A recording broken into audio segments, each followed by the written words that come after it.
Hi, I'm John Zimkus, and this is the City Show. And today we're once again in a different part of the city. We're at 230 Cook Road here in Lebanon, and we are at the Humane Association of Warren County. And my guest on this show is Eli Hurley, who is the Executive Director. Welcome, Eli. Thank you so much. Now, this is sort of different than what people might expect because we're not connected, or you're not connected with any national organization, nor are you necessarily connected with any government. That's true. So tell us about how unique the association is. So I think it's unique because in most places, especially in Ohio, you have two things. You have a county ran shelter, and then you have a humane association or a nonprofit organization.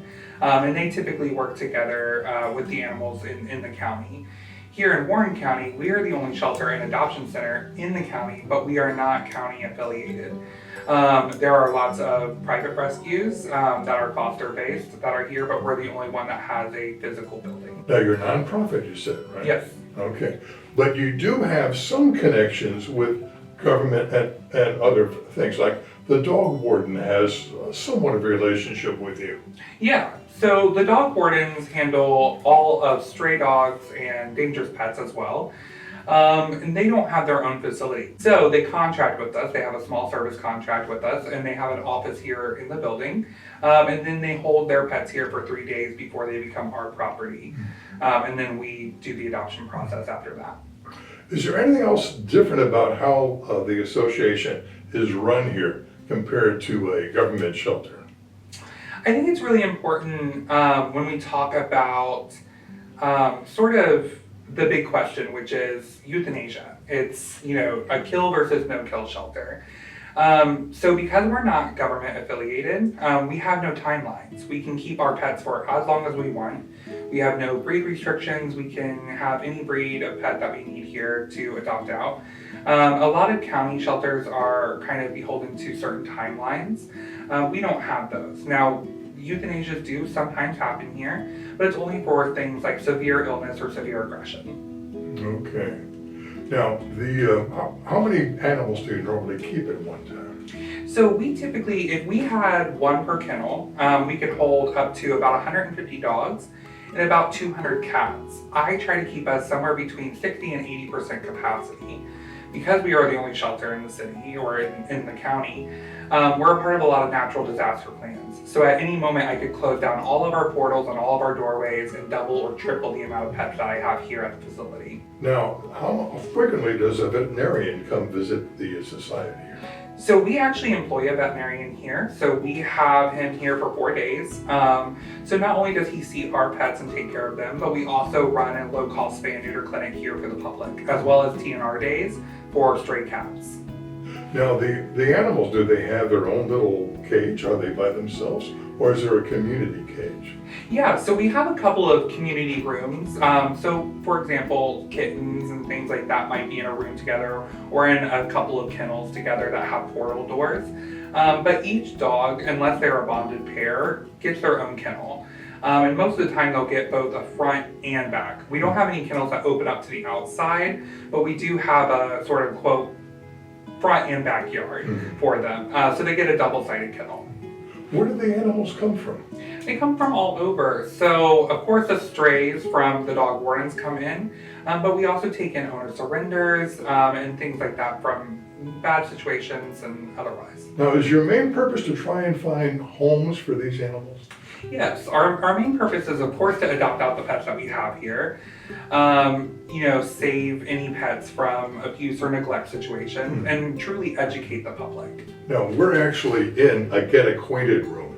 How many get acquainted rooms do you have? So we have four dogs, and then we have 2 for cats. We also have 2 catios or outdoor cat areas that people can go to. And we also have an additional 3 outdoor patios for dogs. Now, I've noticed that it's fairly soundproof in here, isn't it? Yes. We try to keep it as soundproof as possible. Part of the reason why we don't have the cats come into these sets of rooms, so that people passing by with dogs and everything don't interrupt them or make them uncomfortable. Okay. What other kind of services do you provide besides trying to find homes? Sure. So we do, of course, our adoption services, but we also have low-cost spay and neuter clinic, like I was saying. We also offer several TNR dates a month for those trying to take care of stray cats in their area. TNR, did you say? Yeah, TNR, or trap, neuter, return. Oh, okay. So basically, because the stray cat problem has become such a large one, we now try to manage outdoor colonies instead of trying to always bring them into the shelter. If we tried to bring them into the shelter, we'd be so overran, we couldn't do anything. There's not enough homes to be adopted out. So now we try to manage the existing colonies by making sure that they can't procreate. Oh, that's interesting. Yeah. And that's all over the county, right? Yeah, that's all over the county. So that's open to everybody around the county. They can always bring in a pet or a cat at that time for one of those dates. We also have some fostering programs. We also do a foster program specifically for domestic violence victims called the Purple Paws program. Those are individuals who keep their home open only for those situations, so people fleeing their homes have a safe place for their pets to go as well. We also have a food pantry, so anybody who is experiencing any sort of issues with feeding their pets can come in and we'll do that. We sometimes do shot clinics throughout the year. Yeah. Well, now, my wife and I sometimes drop off cat food or towels we no longer use. Yeah. Do you take in items like that? Yes, all the time. So, of course, and I'll take you through a little tour later, but as you can imagine, dishes and laundry never stop here, and they're always tearing them up. So I do always need new blankets and towels and all that kind of stuff. Now, the animals you're hoping to have someone adopt, they're all not puppies and kittens. Some of them are adult animals. Oh yeah, and we do a lot of what we call adoption counseling here. So if you look at our application process, it doesn't ask unnecessary questions. It's mainly personality based. I want to know what you do for fun. What do you expect from your pet? Are you in a home that has 6 active children? Okay, you probably don't need the little senior dog that's gonna bite someone, or if you're a couch potato, maybe you don't need the highly active dog. So we have you fill that out, we sit down with you, we really talk about your life and what you're wanting from a pet, and we make suggestions from there for you. Now, if someone wanted to volunteer, what would they do? Yeah, so you can always go to our website and look at our volunteer tab. We do 2 dog classes a month and 1 cat class a month. So once you take the class, you're more than welcome to come in anytime. If you can work with one animal, that's great. If you can work with all of them, that's great. But we don't keep anybody on a schedule. Just once you go through that orientation, you're good to go. Are you open to the public 7 days a week? So not 7 days a week. We're open from Monday to Saturday. So we're closed Sunday. So what are the time? So we're open from 11 to 6. Okay. Yep, all those days. Now, if someone came in between those hours, could they play with the animals or adopt the animal? I mean, there's things they could do that beyond adoption that can probably help. Definitely. So I always encourage people, especially if you've lost a pet recently or something like that, to just come in and hang out a little bit. Try to get some of that puppy love or that kitten love and kind of relax and see how you feel. But we also do things like doggy day field trips. So you can basically take out a dog for the day and take them hiking or take them to get a pup cup or take them to the park, anything like that. Well, the dog park is across the street, right? Yeah.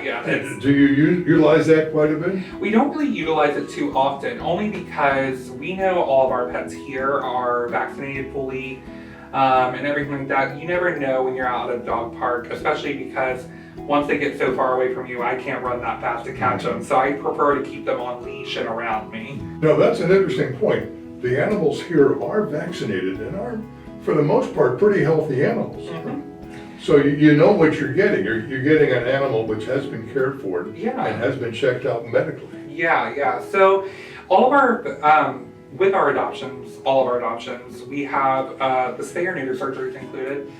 For dogs, the first year's license, microchipping, which is a really big thing, and all their shots and vaccinations are taken care of. We also do heartworm testing for them.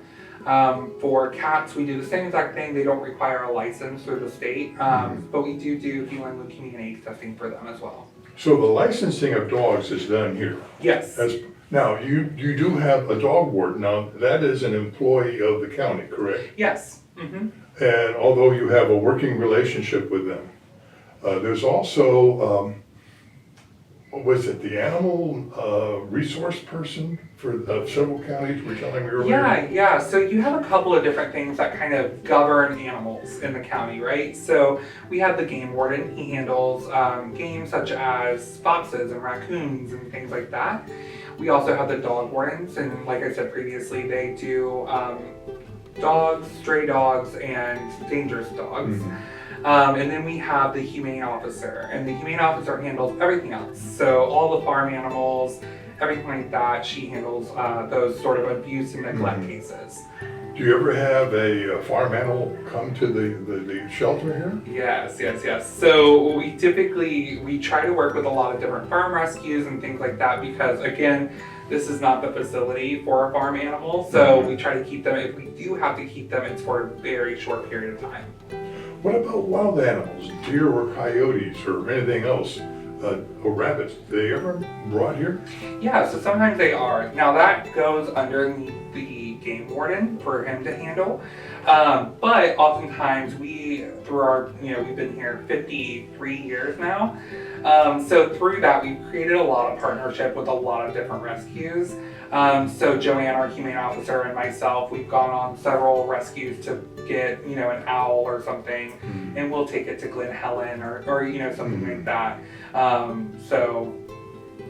Now, you say the association's been here for 50 years. How long have you been here? I've been here for 10 years. Yep, 10 years and 2 years being executive director. What did you start as? So I started out as front desk, and I kind of worked my way up.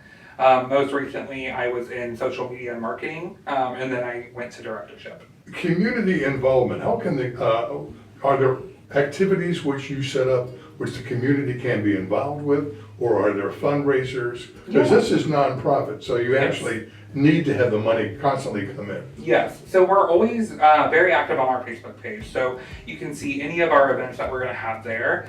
But small ways that people can be involved is you can foster, you can do those doggy day field trips, you can become a volunteer, you can do all that kind of stuff that's not monetary as well to help us out. So the only time that I get to see them is when they're here. And the shelter is a lovely place. If you come here, you'll notice it's very clean. It's generally quiet. But the shelter is a stressful place. It is a place for a pet to be here a minimal amount of time. So the type of behaviors I see here are so different than how they act outside the shelter.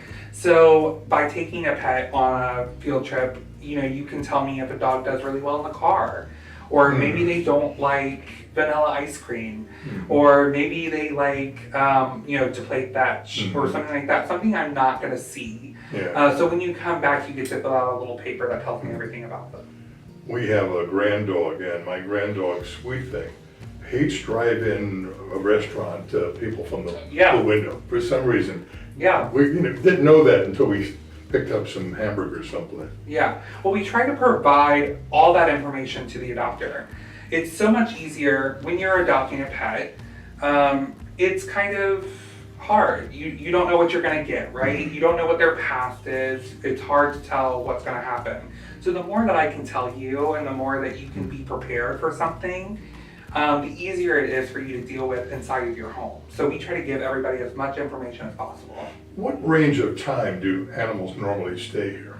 So I try to keep all of our, we call it length of stay.